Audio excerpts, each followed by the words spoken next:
Xin chào các bạn và các cô chú đã quay lại với kênh Bếp Miền Tây. Hôm nay mình sẽ chia sẻ cho các bạn một món bánh rất là ngon, đơn giản mà dễ làm. Đó là món bánh su xê hay còn gọi là bánh phu thê. Nguyên liệu của chúng ta ở đây gồm có là mình có 400ml là nước ép lá dứa nè. Mình đã xay rồi mình ép xong. 100g là đậu xanh trút vỏ. Đậu xanh trút vỏ mình đã vo rửa sạch rồi mình ngâm với nước ấm khoảng 1 tiếng đồng hồ trước rồi đó. 100g đường cát trắng. Nửa bên cơm dừa nè. Cơm dừa thì mình chọn loại cơm dừa vừa dẻo mềm đó, không có cứng lắm. Một ít muối. Và cái món cuối cùng á, không thể thiếu đó là bột năng nè. Thì mình ở đây có 200g bột năng. Bột năng á, thì mình sử dụng bột năng hiệu Tấn Sang như vậy nè các bạn. Cái bột này á, nó sẽ làm cho bánh mình nó dai và nó trong, nhìn nó ngon và đẹp mắt hơn. Thì trước tiên mình sẽ lấy cái 100g đậu xanh này nè, mình đổ vô một cái chảo để mình luộc cho phần đậu nó mềm.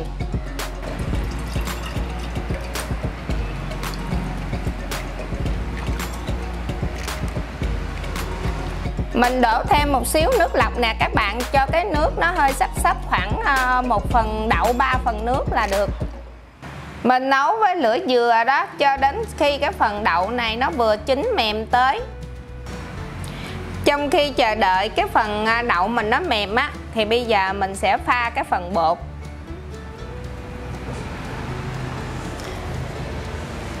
Mình đổ 200g bột năng nè vô cái tô bự cho nó được rộng nè. Mình sẽ cho khoảng là nửa muỗng cà phê muối nè, để cái bột mình nó có vị đậm đà. 100g đường.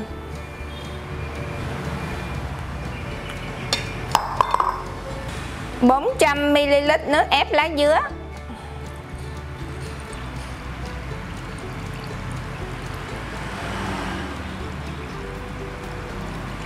Thì để cho bánh su xê của mình á, nó có cái màu xanh đẹp á, thì mình sẽ sử dụng thêm một chút xíu là tinh chất lá dứa. Khoảng chừng 1 giọt thôi các bạn. Mình trộn cho cái phần đường và cái phần bột mình tan hoàn toàn.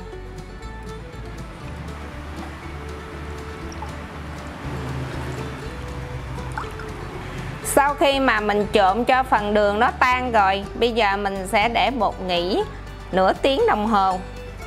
Trong thời gian mà chờ bột nghỉ á, thì bây giờ mình sẽ xắt cái phần cơm dừa này. Cơm dừa này á, thì mình sẽ xắt từ lát mỏng nha các bạn.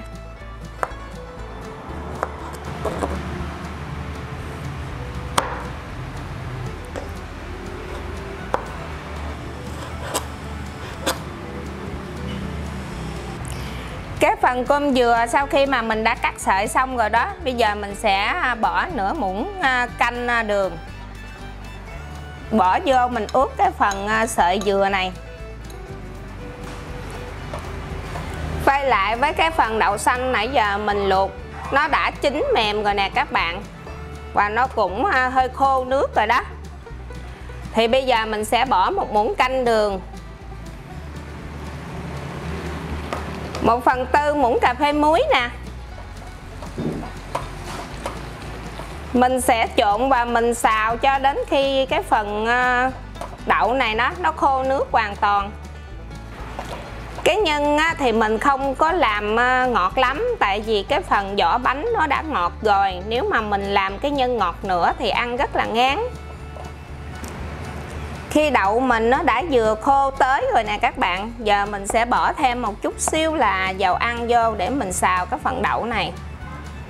Chút xíu thôi, khoảng 1 muỗng cà phê dầu ăn thôi. Và tiếp tục mình sẽ xào cái phần đậu này đến khi phần đậu mà này nó khô ráo.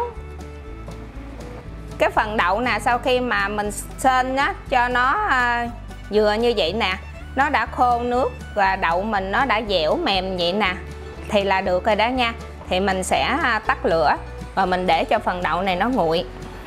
Cái phần bột nãy giờ mình để nghỉ được nửa tiếng rồi nè, cái bột của mình nó đã lắng xuống dưới rồi đó. Bây giờ mình sẽ khuấy cho cái phần bột mình nó đều lên.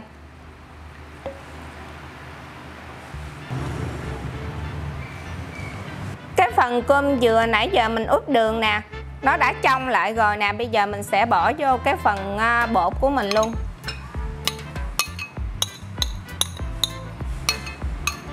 Mình sẽ đổ cái phần bột này vô cái chảo nè.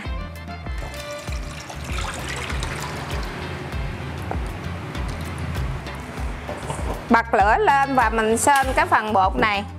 Mình cứ quậy cái bột này liên tục để cái bột mình á, nó sẽ không có bị dính ở dưới cái đáy chảo đó các bạn. Mình quậy được một lúc thì cái bột của mình nè, nó dẻo kẹo như vậy rồi nè các bạn. Mình sẽ quậy thêm một lúc nữa cho cái bột mình nó hơi trong lại á, cho nó thành một khối. Sau khi mà mình sên thêm được một lúc thì nó thành một khối bột như vậy rồi nè các bạn. Rồi bây giờ mình sẽ tắt lửa, mình để cho cái bột này nó nguội bớt. Thì cái phần nhân đậu nãy giờ mình để nó cũng đã nguội rồi nè các bạn. Thì trước tiên á, mình do cái viên đậu thì mình đã rửa tay cho nó thật sạch này ha. Mình sẽ lấy một phần, mình do một viên nhỏ giống như là chè trôi nước vậy đó các bạn. Một viên vậy là được rồi nè các bạn. Mình sẽ dò tiếp những viên còn lại nha. Cái phần đậu nè mình đã do viên xong hết rồi nè các bạn. Bây giờ bắt đầu mình sẽ gói bánh thôi. Thì trước tiên mình sẽ sử dụng cái bao tay này. Mình thoa một xíu dầu vô nè. Mình chà cái bao tay, đặng đừng cho nữa nó dính đó. Tại vì cái bột mình nó rất là dễ dính luôn. Mình sẽ lấy một miếng bột nè, cỡ cũng giống như là cái miếng bột viên chè trôi nước vậy đó các bạn. Mình do nó lại thành một viên rồi mình đè cho nó hơi xẹp xẹp xuống như vậy nè. Mình sẽ lấy cái viên đậu nè, mình bỏ vô. Rồi mình gói nó lại, túm nó lại nè các bạn. Y hệt giống như là mình làm chè trôi nước vậy đó. Những cái mép bột này thì các bạn nhíp nó lại nha. Nhíp nó lại để nữa nó sẽ không có bị bể ra đó.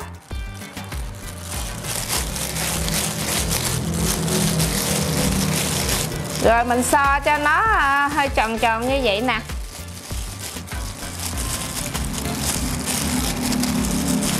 Rồi như vậy là xong cái bánh rồi đó các bạn.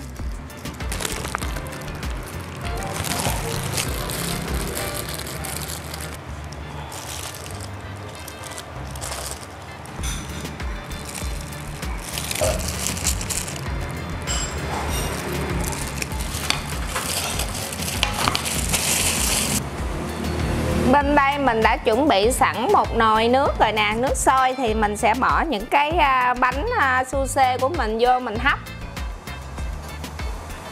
Mình có lót thêm một tờ giấy nến đó các bạn.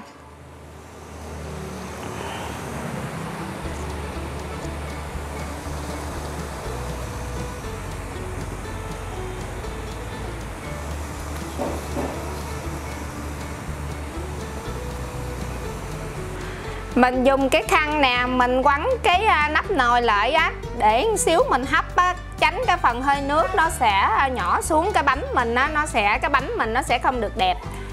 Rồi bây giờ mình sẽ đậy nắp lại và mình hấp khoảng 20 phút với lửa vừa.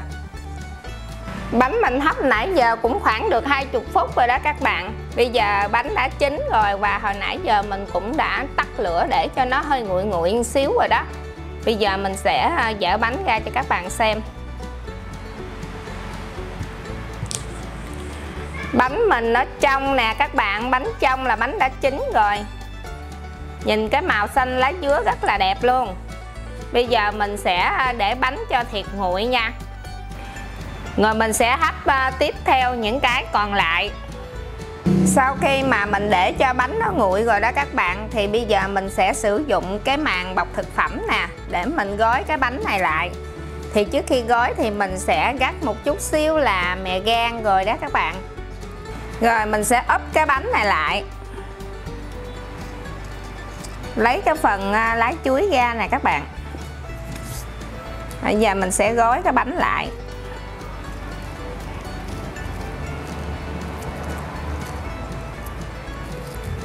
Mình sẽ kéo cái bánh này lại cho cái bọc này nó sát nè các bạn. Cái phần dư thì mình sẽ nhét ở dưới.